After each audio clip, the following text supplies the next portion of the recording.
এটা অত্যন্ত দুঃখজনক একটা ঘটনা। আমি ঢাকায় ছিলাম। আমি সেখান থেকে আমি অনলাইনের মাধ্যমে দেখেছি, সোশ্যাল মিডিয়ার মাধ্যমে। শেষে খোঁজ নিয়ে দেখলাম যে এই ছেলেটি আমার এলাকার, নির্বাচনী এলাকার, আমার বিয়ানীবাজারে থাকতেছে। তো আমার নিজের বিবেকের কাছে খুবই খারাপ মনে হলো, মানে খুবই পীড়াদায়ক মনে হলো। আমি তার নাম্বার পাই নাই, তার আমি মানে মোটামুটি আমি একটু ব্যবস্থা করে নাম্বার কালেকশন করেছি, তারপরে তার সাথে যোগাযোগ করেছি। আমি সেটা শুনেই চিন্তা করছি আমি সিলেট আসবো, আসে এই জিনিসটা দেখবো। আমি কালকে এসেছি এবং আমাদের সিলেটের মাননীয় মন্ত্রী মহোদয়, বাণিজ্য মন্ত্রী সাহেব, উনি আসছেন। উনি একসাথে আমরা আসছি, ওনাকে বলেছি। উনি অত্যন্ত মর্মাহত এই জিনিসটা শুনে, এবং শোনার সাথে সাথে আমরা নেমে আমরা ইমিগ্রেশন অফিসারকে সেটা ব্যাখ্যার জন্য বলেছি। আপনি মানে কেন উনি তাকে দেওয়া হলো না। তো ইমিগ্রেশন অফিসার যে ব্যাখ্যা দিয়েছেন সেটা আসলে গ্রহণযোগ্য। সত্যি বলতে গিয়ে এটা টোটালি আনএক্সেপ্টেবল। কারণ উনি বলেছেন তার এবিলিটি নাই, তার ব্যাংক ব্যালেন্স নাই। ব্যাংক ব্যালেন্স নাই, এবিলিটি নাই, এটা তো যে দেশের যে রাষ্ট্রে যাবে তার সেই কর্তৃপক্ষ সেটা দেখবে। সেটা যদি না হয় তাকে ভিসা দিবেন। বা উমরা ভিসা নিয়েছে, তার যদি সাথে যদি ডলার থাকে, তার পাসপোর্ট ভ্যালিড থাকে, তার টিকিট ভ্যালিড থাকে, তাহলে তো তাকে আটকানোর কোনো সুযোগ নেই আমাদের দেশের ইমিগ্রেশন। কারণ ধর্মীয় শুধু বড় লোকের জন্য আমাদের সিলেট অঞ্চলের একটা ইতিহাস আছে যে অনেক প্রবাসী মানুষ যারা হয়তো বৃদ্ধ অবস্থায় যাইতে পারে না হজে বা উমরা হজে, তারা তাদের পক্ষ থেকে কাউকে কাউকে পাঠিয়ে দেয়, তার আত্মীয়জন হোক বা পরিচিত হোক, তার পক্ষে উমরাটা করলো বা দোয়া করলো। এটা অনেকে যায়, তার ফলে আমাদের যারা অত এবিলিটি নাই কিন্তু তারা একটা সুযোগ পেয়ে যায়, তারা যেতে পারে, এই ধরনের একটা সিচুয়েশন। কিন্তু তাকে যেভাবে ফেরত দেওয়া হয়েছে সেটা আমাদের খুবই মর্মাহত, এবং সমগ্র সিলেটবাসীকে এটাকে নাড়া দিয়েছে। সত্যি কথা বলতে গিয়ে আমার এলাকা তো বিয়ানীবাজার আছে, গোলাপগঞ্জ আছে, আমাদের এলাকার লোকজন খুবই ক্ষুব্ধ হয়েছে এটা, যার জন্য আমরা কথা বললাম।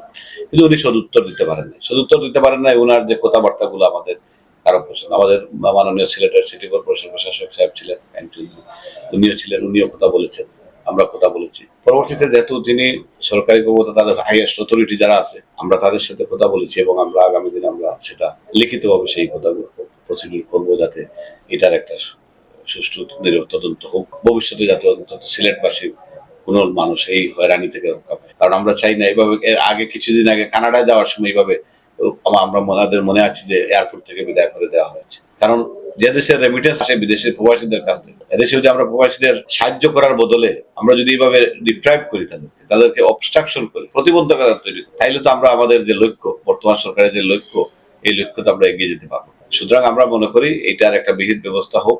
এটা যার জন্য আমি আমার নিজের আইডি থেকে আমি সেটা সমবেদনা জানিয়ে আমি একটা স্ট্যাটাস দিয়েছি।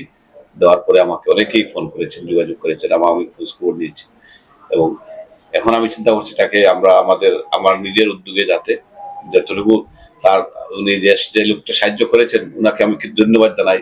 উনি একজন উদার মনের মানুষ, এবং উনি একজন ভালো মনের মানুষ, যার জন্য তাকে সাহায্য করেছেন।